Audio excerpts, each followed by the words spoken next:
عربی کا عظیم مولکہ جس کا ترجمہ کیا ہے اکرام جمالی نے، رکو کے رولیں رکو کے رولیں بیاد جانا وہ گھر انیزہ کا یاد کر کے جو ریت کے اس بسیط ٹیلے پہ اس جگہ تھا، دخول و حومل کے درمیاں تھا جو ایک پڑاؤ، وہ جس کے اطراف میں تھے مقراط اور توضع، اجڑ چکا ہے نشان خاکستر پس کارواں کو لیکن مٹا سکا ہے نہ لمس باد جنوب اب تک نہ رقص باد شمال اب تک۔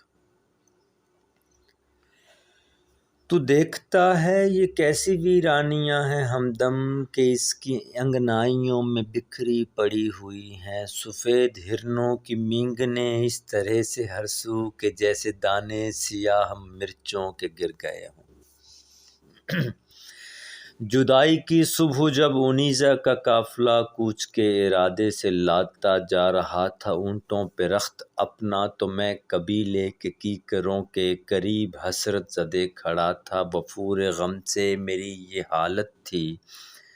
جیسے توڑا ہو میں نے حنظل کو اور اس کی اور اس کی تلخی سے میری آنکھیں ابل پڑی ہوں۔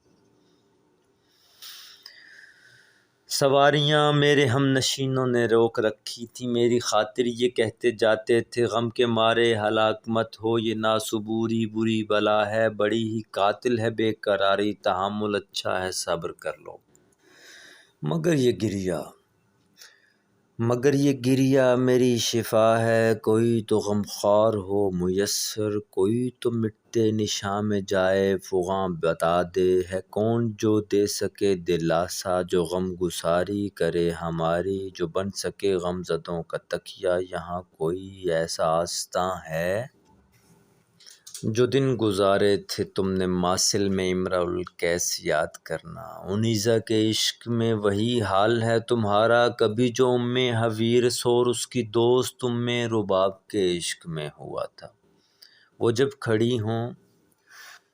جب کھڑی ہوں تو مشک کی ایسی لپٹیں ان کے بدن سے اٹھ کر فضا میں بکھریں کہ جیسے باد صبا چلے لونگ کے شگوفوں کو چھو کے مستانہ وار بن میں۔